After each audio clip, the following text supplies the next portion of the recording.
Has Manchester United identified AMORIM'S successor? It appears his exit is more imminent than ever. Arsenal are plotting a move for one of Barcelona's star players.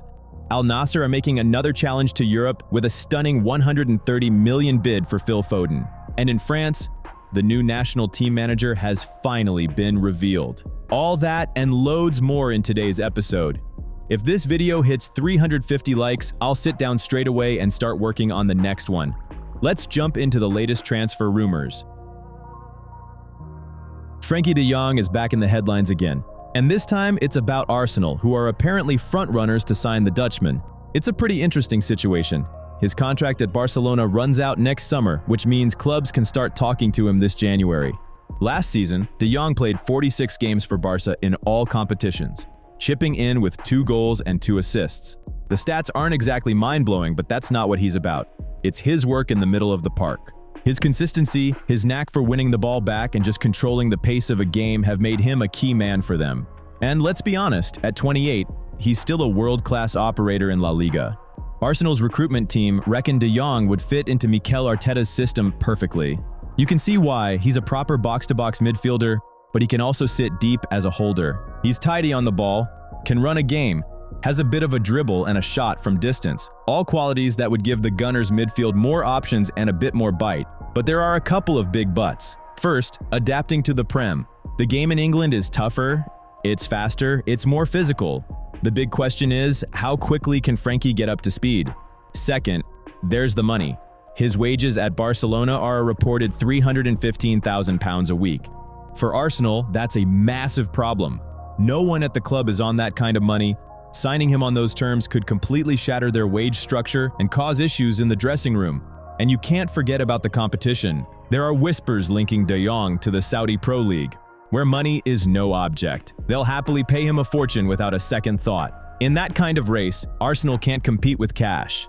They have to sell him the dream of Arteta's project, the ambition and the chance to win trophies in Europe. What's also interesting is that Barcelona surely don't want to lose him for nothing.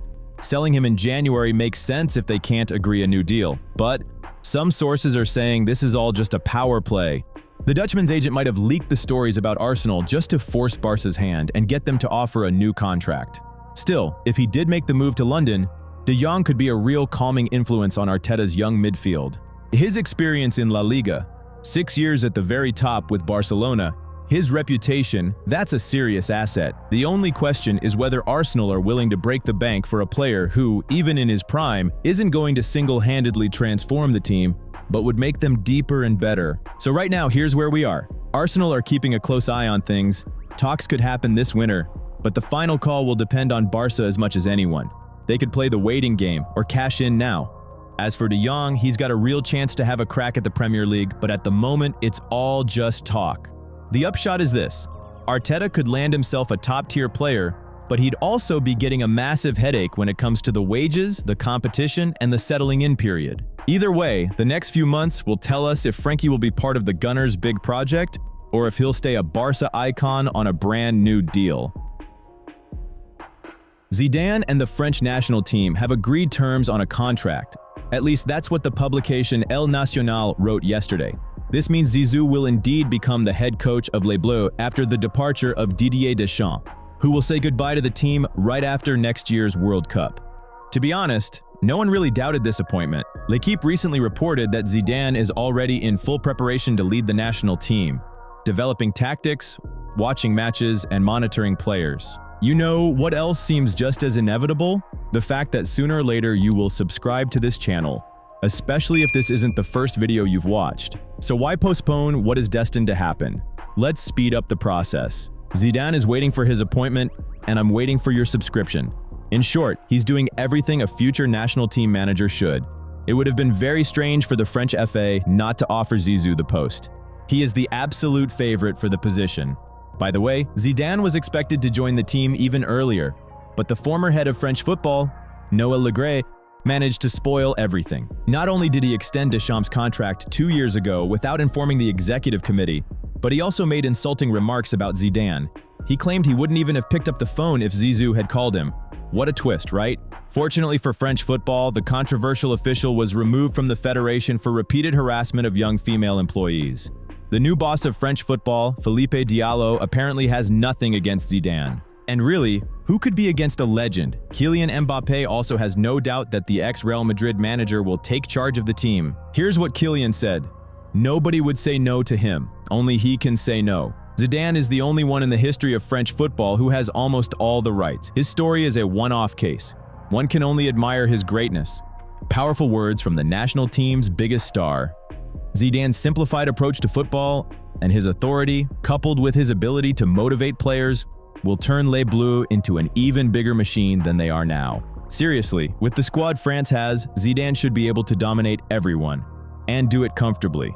The French already have a top team, and with Zidane at the helm, they will become simply unstoppable.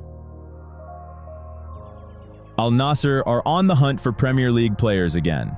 This time, their target is a whole lot bigger, Phil Foden. The Saudi club, Fichajes reports, have put in a bid for 130 million euros.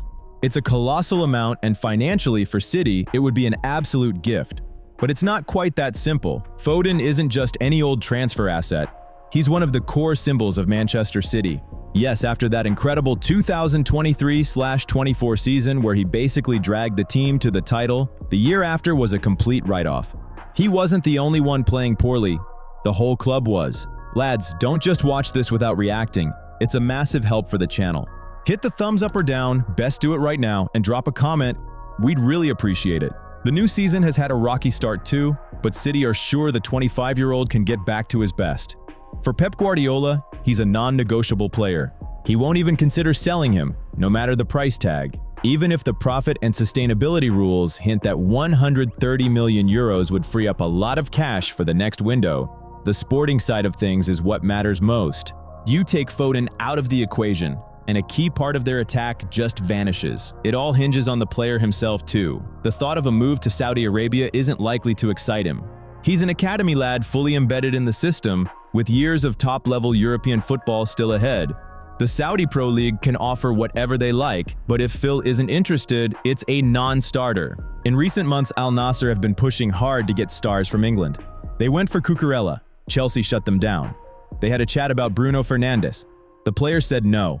Now they've come knocking for Foden. It's the same old story, a massive offer, a lot of noise in the media, but the chances of a deal are slim to none. For Al-Nassr, it's a way to flex their muscles and show they're not just after players past their prime, but the real main men at Europe's top clubs. But practically speaking, Guardiola will hang on to Foden for dear life, and the player himself would hardly agree to the move.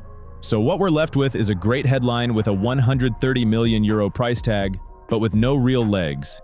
Manchester City stood firm, Al-Nassr gave it another shot, and Phil Foden is still very much a part of Pep's project. Juventus didn't just tell Chelsea no when they came knocking for Kenan Yıldız. The old lady didn't even have to blink. The Blues rocked up with a 70 million euro offer and got shut down. Hard. And it's not about the money, that's a decent chunk of cash. It's simple. In Turin, they're already looking at Yıldız as the new face of the club. Full stop. A sale is not even on the table. First, we heard about Chelsea's interest from Tuttosport. They said Juve put up a wall immediately. He's going nowhere. Then Calcio Mercato weighed in, and things got juicy. We got details. Turns out Chelsea had scouts watching him against Inter. They had a look. They liked what they saw. They see this Turkish wonder kid as an option for right now and for the future. Yıldız can play all across the front line, and you can bet the Londoners are already picturing him in their new look setup. And Juve are just smiling. The club reckons selling Yıldız now is like burning a winning lottery ticket. 2 years ago, this kid was a 10 million signing. On Transfermarkt, he's at 50 now. But inside the club, they're certain his real price tag is already north of 100 million. His contract is locked in until 2029, and the lad is apparently keen to extend it to 2030. Not because he's told to, because he's earned it. That would push his wages up to 5 million euros a year. Clean, that's top player money. Last season, Yıldız hit 12 goals and 9 assists in 52 games. Looks a bit tame next to someone like Mbappé, sure, but for a player of his age, in his role, and on his development curve, it's huge, especially when you look at what he does in the big games. It's a fascinating situation. Chelsea are clearly willing to spend, and they're not just window shopping. This fits their new model perfectly. Go all in on tomorrow's superstars. Young talent with an elite ceiling. It has shades of the Mudryk deal. Except Keenan isn't just raw potential. He's already got a decent level of consistency, and that makes all the difference. But Juventus are not selling. They've made their stance clear. Any talks will have to start at 80 million euros, and that's just to get them to pick up the phone. And while Chelsea are wondering where to find 80+ million, I've got a much better deal for you. Subscribing to this channel, price tag, absolutely nothing. The offer's final, because you can't get cheaper than free. Don't be like Chelsea, don't wait for winter to make your move. Calciomercato is subtly suggesting the price may have already gone up. They're gently hinting they might say 80 million, but that doesn't mean they'll actually sell for it. The only way Chelsea get another shot is in the winter window. They're planning to come back for him in January. They might even up the offer, so for now, the whole thing is on hold, and a lot will ride on what Keenan himself wants. But if Chelsea really want to land him, they need to get a number ready that starts with a 9, or maybe even a 1 with 2 zeros. Juventus don't do bargain sales for players like Yildiz. Ruben Amorim seems to have drawn a line in the sand. After his Manchester United team were humbled 3-0 by City, confirming their worst league start in over 30 years, everyone was waiting to see what would give. And what does the manager do? Instead of so much as hinting at a change, he essentially puts it to the board, "I won't be changing. If that's a problem, you'll have to sack me. Just process that for a moment." He said it directly. "When I want to change my philosophy, I will. If not, you will have to change the man." And this is after the club spent over £200 million in the summer.